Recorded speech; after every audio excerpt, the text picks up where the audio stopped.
Hi everyone, this is Al Brooks, and this is part of my live trade series. I took a trade today in one of my actual trading accounts, not just a simulated account, to illustrate how to manage scaling into a losing trade. This is TradeStation. Here's today. This is the Globex market. The day opened right here, the day session. And this moving average is based on the Globex chart. If you look at the day session chart, which I'll show later in the presentation, the moving average is actually down here. So we opened above the moving average and we sold off, but we never went below the moving average. I'm going to speed this up so that we don't waste time on prices that really don't add anything. We have a very climactic open, a series of Y climaxes, 1, 2, 3, 4. And typically you'd expect at least a couple legs sideways to down. It's possible it's 1 pullback 2. It's more likely it's 1 pullback 2. So it's more likely that we're going to form a lower high and test this low. Less likely that we'll just keep going up. So it's reasonable to sell. Possible wedge, 3 legs up, 1, 2, and 3. And we have a bear bar closing below its midpoint, so I sold at the market on the close of that bar, betting that we'll get a second leg down to this low. It's possible that this breakout is strong enough to get 3 legs up, starting to count over again. So instead of 1, this becomes 1, 2, and 3. The bears need to get a reversal here for a test down to that low or this low. So it's reasonable to sell again, sell more. So now I'm short 2 contracts. I could exit on a stop above this sell signal bar, or I could exit if we get a pair of consecutive bull bars, or I could just hold short and look to sell more higher up. It's reasonable to take this short, but if we're breaking above a wedge, we might go up for a measured move up based upon the height of this wedge. Now we have a big bull bar and a bull follow-through bar. Most traders, as soon as they see that, they should buy back their shorts on the close of the bar. However, it's reasonable to hold short and to sell more, and I'm going to do that in this particular case to illustrate a couple of things. Now, if you wanted to, you could have exited short and gone long. And normally, if you have a trade that is doing a low probability thing, something you think is unlikely, you're going to get some kind of a measured move, maybe a measured move up based upon the height of this wedge. So if you were able to get out of your short and get long here, you're probably going to rally for about a measured move based upon the height of this wedge or based upon the height of this. Instead, I'm short 2 contracts. And we have a very good bear bar. If it goes below that bear bar, it probably will come down low enough so that I can get back to break even. Now, I really need to sell double my position, so I just sold a 4th contract right now. I sold 1, I sold 2, I sat through the breakout, and now I'm trying to get out break even, which I just did. It hit the average entry price between this short, and then the 2 shorts here, and I was able to get out break even. Now, normally you should not be shorting in a strong bull trend like this, but this had a special situation, and I'll talk about it in a moment.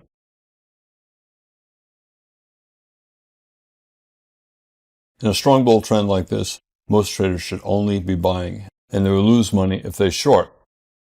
You can simply buy above any bull bar closing at or near its high. Remember, this is the day session, and I said that the moving average was below the low of the day. So we opened here above the 20-bar exponential moving average, and we did not touch it. Now, there's a special thing going on here. I've been trading now for, 35 years. I've never seen a day that opened above the moving average and went all day without touching the moving average. So 35 years, that's a long time. And the statistic I use is 99.99% chance we're going to touch the moving average. And in fact, 99.95% chance we'll have at least 3 bars with lows below the moving average. So knowing that, it's reasonable to sell below that bear bar, especially if you sold earlier and you're scaling in. As I said, 80% chance if you sold here or here, and then you sold more here, you'll get a pullback at least to your average price. This sell-off went almost down to your original entry price. And had you held short, you would have come close to getting out break even on the original 2 sells and with a profit on the higher sell.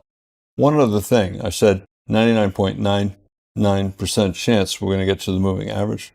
When it does, usually if you get a bull bar, you're going to get a test of the high. So this was a bear trap. The bears hoped that the breakout, the close below that low, the close below the moving average, was going to lead to a bear trend. But as soon as you get a bull bar, you know the odds are 80% you're going to go back and test the high. So I would look to buy again above a bull bar closing near its high here or here. Experienced traders will buy all day, but a few will take shorts based upon the knowledge that the market is going to pull back to the moving average. And if they scale in, they can make money, or at least avoid a loss on their shorts. Again, special situation. If the market goes 50 or more bars without touching the moving average, you know it's going to touch the moving average. Well, you know anyway it's going to touch the moving average. It does every day. I don't remember a single day in 35 years when the market did not pull back to the moving average. So the odds are very high that we'll get there. We can get there by going sideways or by going down. An experienced trader, if they see a bear bar closing near its low like that or that, they'll short, looking for at least a scalp. The bears are not expecting a bear trend. They're looking for a scalp, just a small profit down to the moving average. And if they're smart, they'll look for a bull bar closing near its high for a test of the high of the day.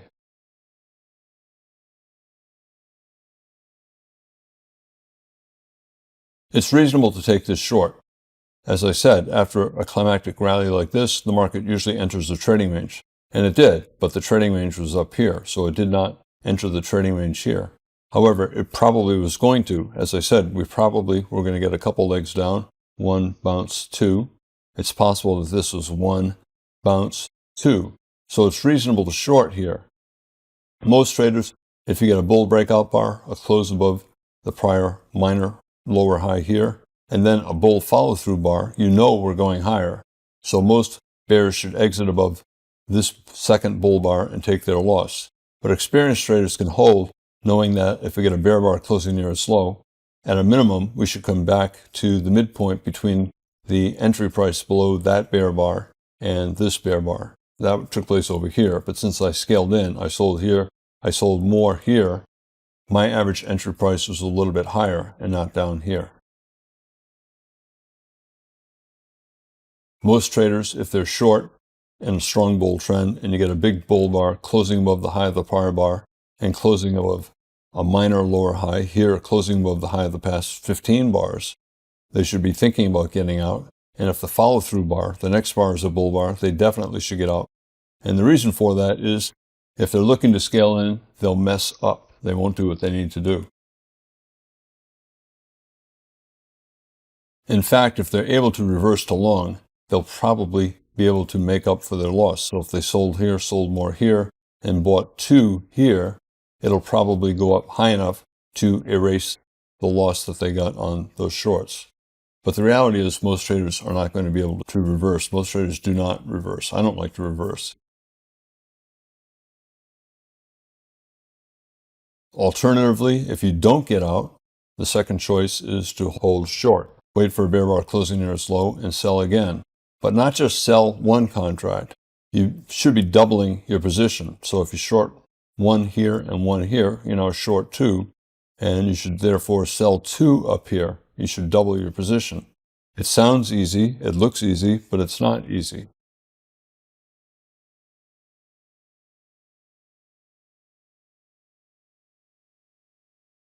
The market came down a little bit below the average entry price. So if you had a limit order to get out break even at your average entry price, you could have gotten out there. Never scale in against a strong trend unless you're trading small enough so that you can do the right thing if the market goes against you.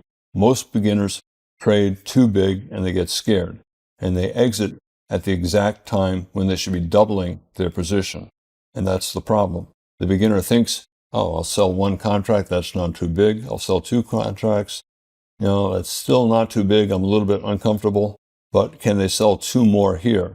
If they're already uncomfortable here, they're not going to double their position here. And if you're selling and you did not get out above this second bull bar here, the correct thing to do is to double the size of your short here.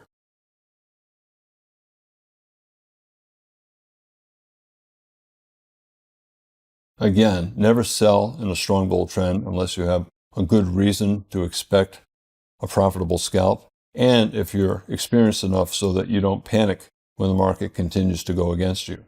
In this particular case, we've been above the moving average all day. We know there's a 99.99% chance that the market will pull back to the moving average, and there's a 99.95% chance we will have at least 3 bars with lows below the moving average. This low is a little bit below, this low is below, that's below. So now we've met the minimum objective. And then once you get a bull bar after those 3 bars, 80% chance you're going to go to a high. You could have bought above here, you could have bought more here. You know 80% chance we're going to test the high of the day. Most traders, when they're wrong, it's often better just to exit, break even, than hold for a profit. So selling here, better just to get out, break even. This is a surprisingly strong breakout, and we may go higher, and therefore it's better just to try to get out, break even. Sold, and then sold 2 more here. Here's your average price. Get out there, break even. You have a loss on here. You have wins on these 2 contracts. The net is a break-even trade. Never be greedy when you're wrong. Never hope that the market will go far your way when you're betting against a trend. So if the market does something surprisingly strongly against your position, it's better just to try to avoid a loss and not worry about making a profit.